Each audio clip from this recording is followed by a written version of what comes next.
conquête de la souveraineté passe avant tout par l'exploitation des ressources nationales au profit de nos populations.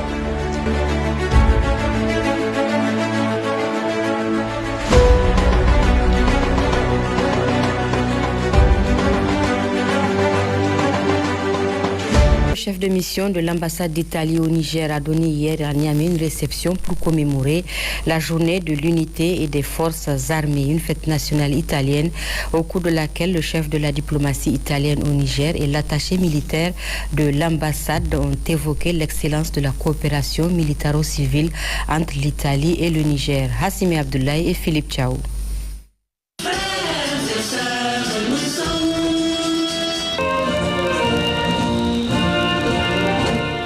La journée nationale de l'unité italienne, couplée à celle des forces armées, est une fête nationale italienne mise en place en 1919 pour commémorer la victoire italienne lors de la Première Guerre mondiale. Un événement très cher au peuple italien, célébré avec faste ce jeudi 7 novembre 2024 par sa représentation au Niger à travers une réception solennelle en présence de plusieurs invités de marque, parmi lesquels les membres du gouvernement, les représentants du corps diplomatique, des institutions nationales et internationales et les responsables des forces de défense et de sécurité.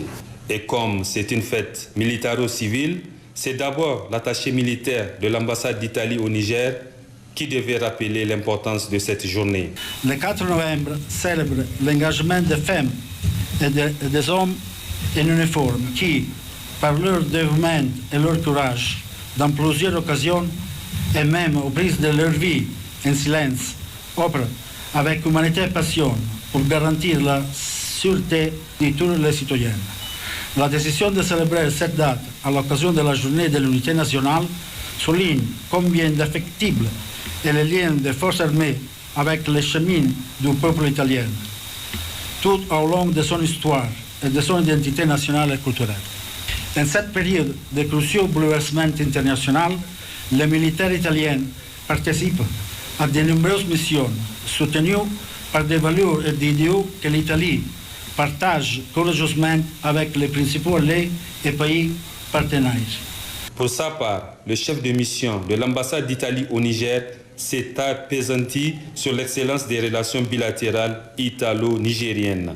Votre présence ici, à la première réception officielle que j'organise chez ma résidence dès mon arrivée au Niger, nous permet donc de partager cette célébration dans l'esprit des relations bilatérales italo-nigériennes et de rendre hommage ensemble aux victimes ici au Niger comme en Italie qui ont perdu leur vie pour défendre la patrie contre les horreurs de la guerre, du terrorisme, de la barbarie. C'est ça, la mission italienne de soutien au Niger, que tout le monde maintenant connaît comme MISIN. Et encore, ça a un sens spécial cette célébration parce que la présence de la MISIN, qui comme l'attaché à la défense, le colonel Adonisio vient de rappeler, cette présence s'exprime à plusieurs niveaux. L'entraînement, qui reste notre core business, au centre de nos activités de coopération. L'approvisionnement militaire, témoigné ici par l'arrivée au Niger de 2 hélicoptères qui seront utiles même pour des opérations médicales. La construction des structures militaires et la mise en place ensemble des compétences au niveau de la médecine aéronautique visait à rendre autonome le Niger et à le projeter même à une échelle régionale dans ce domaine. Le chef de la diplomatie italienne au Niger, Roberto Orlando, a réitéré par la suite la coopération fructueuse à tous les niveaux et dans tous les domaines, entre autres le renforcement des capacités des FDS, l'éducation et la santé. À travers la signature d'une convention de partenariat, la radio-télévision du Niger et la Fédération nigérienne de football se sont engagés à collaborer pour la promotion et le développement du football nigérien. Ce partenariat qui a été scellé cet après-midi à Niamey au cours d'une cérémonie organisée à cet effet. Abdelaziz Issaka.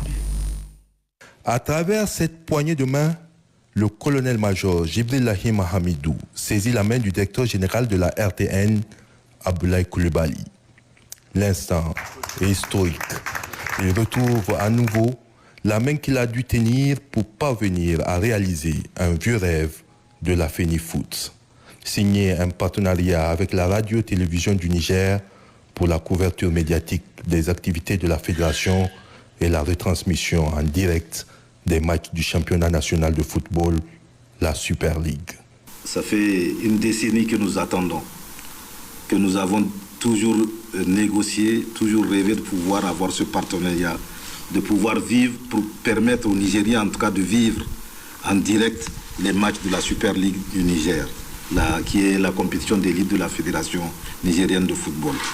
Mais dès que vous êtes arrivés, dès nos premiers échanges, j'avais été agréablement surpris par les termes que vous aviez utilisés à l'époque. Non, la RTN a une mission de service public aussi. Donc elle a un devoir de pouvoir aider le sport, notamment le football, à pouvoir aussi se faire voir. Ça nous a marqué et aujourd'hui vous avez tenu votre parole en concrétisant ce partenariat-là. Le directeur général de la RTN s'est réjoui de la concrétisation de ce partenariat qui participe à la promotion du football au bénéfice de la nation, pour qui, selon lui, aucun sacrifice n'est de trop. C'est pourquoi sa généreuse main reste tendue à toutes les fédérations sportives. C'est un partenariat gagnant-gagnant que nous venons de signer ainsi. Et je souhaite que celui-ci soit le plus fécond et le plus bénéfique pour les deux parties. Le tout au service des téléspectateurs et amateurs du foot et de la promotion de cette prestigieuse discipline sportive. Enfin, c'est le lieu d'inviter les autres fédérations sportives de notre pays à emboîter le pas à la FENIFOOT pour que vive et prospère le sport au Niger. La RTN et la Fédération nigérienne de football s'engagent ainsi à œuvrer ensemble pour la promotion du football nigérien et son développement, légitime aspiration du peuple nigérien. Et à suivre l'intégralité de cette cérémonie en partie magazine de cette édition. Le rassemblement des associations islamiques pour le développement et l'appel Raïda a tenu hier soir un grand prêche à Wadata, une soirée de rencontres religieuses que les oulémas ont mis à profit pour appeler les fidèles et l'ensemble de la population nigérienne à la cohésion sociale et l'unité derrière les plus hautes autorités pour un Niger développé dans la paix et la sécurité. Amadou Tidjani et Idrissa Oumarou. La paix, la sécurité, la stabilité, la cohésion sociale et le développement du Niger étaient les sujets majeurs à l'ordre du jour de cette rencontre religieuse organisée par les rassemblements des associations islamiques pour le développement et l'appel Raïda ce jeudi 7 novembre 2024 au niveau du Markaza de Wadata.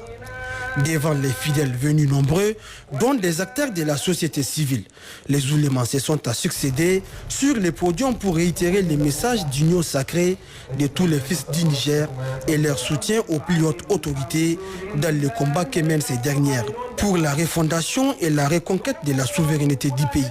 Un message que ces oulémas ont toujours porté depuis les événements du 26 juillet 2023. C'est dans le cadre de la mobilisation communautaire.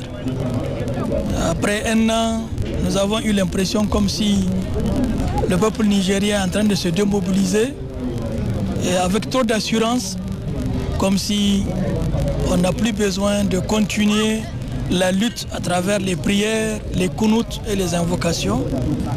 Donc pour relancer cet engagement citoyen des associations islamiques, des imams et des musulmans du Niger, nous organisons, c'est la deuxième séance et nous comptons, Inch'Allah, continuer dans toutes les communes et dans toutes les régions du pays pour que les Nigériens se disent notre arme redoutable, c'est la prière, c'est le Coran, c'est l'unité, c'est la cohésion et c'est surtout le soutien au CNSP et au gouvernement. Parce que nous avons aujourd'hui la chance d'avoir l'espoir qui renaît chez les Nigériens. Les jeunes, les femmes, les ruraux, les citadins, tout le monde est aujourd'hui engagé pour la lutte souveraine, pour l'indépendance de notre pays, mais cela nécessite la vigilance et la persévérance. Les oulémas ont également appelé la population nigérienne dans son ensemble à renouer avec la lecture du Saint-Coran, les prières collectives et les kunouts, afin que Dieu continue de protéger le Niger et son peuple contre les ennemis internes et externes.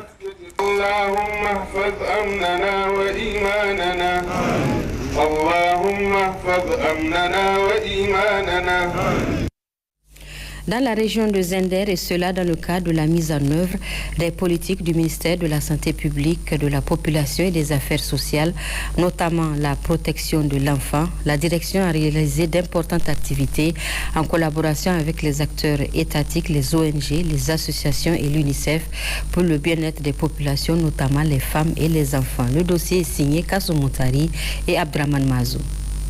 La région de Zender, l'UNICEF est le partenaire clé de la DRSP dans la mise en œuvre des activités relatives à la protection de l'enfant. Une direction qui a pour mission, entre autres, de mettre en œuvre les politiques et stratégies en matière de promotion de la femme et protection de l'enfant, d'assurer la coordination, le suivi et l'évaluation de la mise en œuvre des activités de promotion de la femme et protection de l'enfant au niveau de la région, avec comme objectif global de réaliser les droits de l'enfant à la protection par la famille, par la communauté et par l'État, et comme objectif spécifique, réduire l'incidence de toute forme d'abus, violence et exploitation de l'enfant, augmenter le nombre d'enfants victimes pris en charge et de renforcer le système national de protection de l'enfant. Madame Abdelaziz Haji Arabi, responsable en charge de la promotion de la femme et la protection de l'enfant au titre de la région de Zander, définit ici la protection de l'enfant et la vision nationale en matière de la protection de l'enfant. La vision nationale en matière de la protection de l'enfant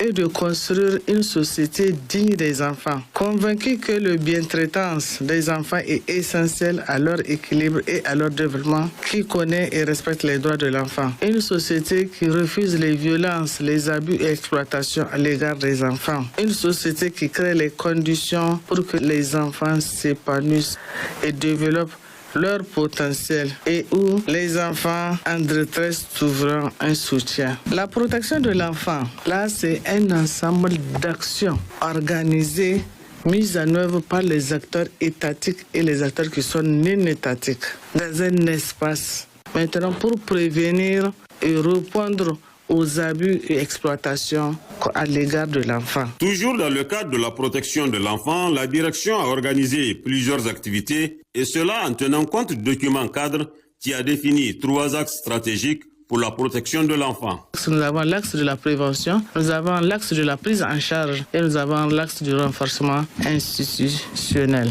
Il faut souligner que compte tenu de l'intérêt qu'accordent les populations à cette question de protection de l'enfant, en 2021, le gouvernement a signé un décret pour mettre en place des comités villageois de protection de l'enfant à tous les niveaux. Pour impliquer les communautés dans le cadre de la protection à base communautaire, nous avons mis en place des comités villageois de protection de l'enfant. Ce comité est là pour veiller sur les enfants, surtout par rapport aux enfants qui sont en situation de vulnérabilité, les enfants qui sont marginalisés ou bien les enfants qui sont victimes de mariage d'enfants. Donc le comité est là pour surveiller, pour veiller à l'âge du mariage. Nous avons des sensibilisations, des causeries, débats au niveau de la communauté.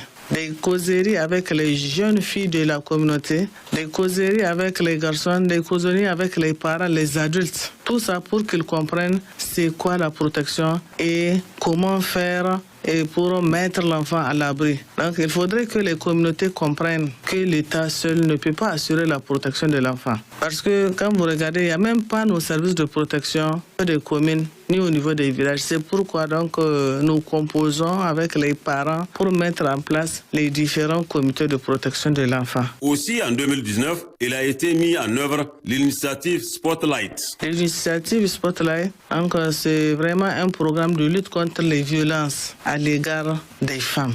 Et après, plus loin, on a vu que même les hommes sont aussi concernés par les violences.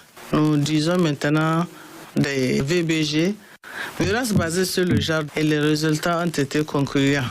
Nous avons 4553 dossiers ouverts pour les enfants vulnérables de zone. Les enfants sont dossiers c'est des enfants dont leur état ne nécessite pas l'ouverture de dossier, comme je l'ai dit, mais qui ont besoin d'une réponse, qui ont besoin d'être souvent écoutés, qui ont besoin qu'on leur apporte, n'est-ce pas, une attention, qui ont besoin d'assistance médicale, qui ont besoin souvent d'assistance alimentaire. Donc pour ces enfants-là, également, on fait leur assistance, mais sans ouverture de dossier. Ils sont au nombre de 1726 pour la région de Zender. Les enfants en mobilité, là, c'est les enfants qui sont en mouvement, comme je l'ai dit. C'est des enfants comme les enfants talibés ou bien les enfants à la migration. Que va être, n'est-ce pas, qu'est-ce que l'enfant fera dans la rue, hein? Ou bien souvent les enfants sont en grand nombre vers l'extérieur. Il est à noter que les principaux défis, difficultés et autres contraintes sont entre autres l'insuffisance du personnel, l'insuffisance du budget conséquent de l'État pour le fonctionnement des services et les dépenses de souveraineté, l'insuffisance des appuis, notamment aide sociale aux familles des enfants, les familles d'accueil, orphelinats et centres d'accueil, le déficit de communication avec certains partenaires par rapport à la transmission de leurs données et rapports d'activité, la mauvaise répartition spatiale des partenaires dans la région et le problème logistique pour toute la région. Je remercie l'UNICEF enfin pour son soutien apporté aux enfants de la région de Zender en général et en particulier aux enfants qui ont bénéficié des services de protection de l'enfant. Il faut également souligner que la vision nationale en matière de protection de l'enfant est de construire une société digne des enfants, convaincue que la bientraitance des enfants est essentielle à leur équilibre et à leur développement, qui connaît et respecte les droits de l'enfant, qui refuse les violences, l'exploitation et la maltraitance à l'égard des enfants et qui a des comportements véritablement protecteurs. Une société, en un mot, qui crée les conditions pour que les enfants s'épanouissent et développent leur potentiel et où tout enfant en détresse trouvera un soutien. Clôture hier après-midi des travaux du 10. Pour sa part, en mission de travail dans la région de Maradi, le ministre de l'Hydraulique, de l'Assainissement et de l'Environnement a effectué des visites dans le département de Guidarumji, Madarumfa et dans la ville de Maradi. Gonga Gibrima et Nassirou Nakakele. Le ministre de l'Hydraulique, de l'Assainissement et de l'Environnement, le colonel Maïzama Ablaï, s'est rendu sur le site de Doumana Ara dans la commune rurale de Jadakori, un site récupéré, envahi il y a quelques années par le Sida cortifolia, une enclave pastorale récupérée à 88 hectares sur 600 hectares, gérée par un comité local composé de toutes les sensibilités et encadré par le service de l'environnement. Une initiative saluée par le ministre en charge de l'environnement qui a transmis d'abord aux populations les salutations du président du Conseil national pour la sauvegarde de la patrie, chef de l'État, le général Abdraman Tiani, et du Premier ministre Ali Mahman Lamine Zen, avant d'exhorter les communautés à consolider les acquis et gérer de manière optimale les ressources naturelles. Il a expliqué la vision du chef de l'État sur la paix, la sécurité, la cohésion sociale, la souveraineté et l'indépendance. Dans le département de Madarumfa, le ministre de l'Hydraulique, de l'Assainissement et de l'Environnement a visité un site apicole aux bordures du lac Madarumfa, au niveau de la forêt classée où s'est développée cette activité grâce à l'État et l'accompagnement des partenaires. La jeunesse constitue la pierre angulaire de cette activité pourvoyeuse d'emplois et de revenus, avec en moyenne une capacité productive de 3000 litres par mois. Le colonel Maïzama Ablaï a félicité et encouragé les communautés pour leur sens managérial et a réitéré l'engagement de plus hautes autorités pour accompagner ces genres d'initiatives. Même sentiment de satisfaction sur le site irrigué de Jiratawa où la production forestière, notamment celle de Moringa, était à l'honneur à l'occasion de la visite du ministre en charge de l'environnement avec 4225 exploitants produisant tous le Moringa. Ce site est souvent cité en exemple. Le ministre a visité les champs, le comptoir de vente et les femmes transformatrices de Moringa qui proposent une variété de produits transformés pour l'alimentation et la médecine alternative. Là aussi, le ministre les a félicités et encouragés pour leurs efforts qui contribuent à l'amélioration du bien-être de la population. Dans la ville de Maradi, le ministre de l'Hydraulique, de l'Assainissement et de l'Environnement a visité la ferme Kalla Transa, une ferme intégrée où la pisciculture occupe une superficie de 1050 m² à travers 15 étangs et une station d'alevinage pour la production et la vente d'alevins. Une initiative vivement encouragée par le ministre qui a exhorté les autres opérateurs économiques à suivre l'exemple du promoteur qui cadre parfaitement avec les objectifs du Conseil national pour la sauvegarde de la patrie. La ministre en charge de l'Éducation nationale était ce matin au centre de formation aux métiers agricoles et d'apprentissage de Ndunga, région de Tillabéri. Cette visite avait pour objectif de constater les conditions de vie et de travail des formateurs et apprenants afin que le centre puisse atteindre ses objectifs. Lawali Moutari Meinassara et Hassan Moussa. En ce début de matinée, la ministre de l'Éducation nationale, de l'alphabétisation, de l'enseignement professionnel et de la promotion des langues nationales s'est rendue à Ndunga, département de Kolo, région de Tillabéri. Le village de Ndunga qui abrite le service national de participation, devenu depuis juin 2023 le centre de formation aux métiers agricoles et d'apprentissage en abrégé CFMA. Accompagnée des autres cadres de son ministère, la ministre Dr Elisabeth Chérif a reçu un accueil empreint de chaleur de la part de l'administration et des enseignants du CFMA. Le centre accueille au titre de cette rentrée académique 150 élèves repartis dans 3 filières, à savoir transformation agroalimentaire, boulangerie et menuiserie bois ébéniste. La salle multimédia et les salles de cours du centre ont été les premières à recevoir la visite de la ministre Dr Elisabeth Chérif, qui a saisi l'opportunité pour prodiguer comme d'habitude des conseils aux apprenants par rapport à la formation applaudissement, à visiter par la suite le magasin, la cuisine et l'infirmerie du centre. Elle a reçu des explications détaillées sur le fonctionnement de chaque service visité. La dernière visite a concerné le jardin de l'école et l'aire réservée à l'élevage des gros et petits ruminants. Il faut le préciser, la ministre Dr Elisabeth Chérif a, au cours de cette visite, eu des échanges cordiaux avec les responsables du centre de formation aux métiers agricoles et d'apprentissage.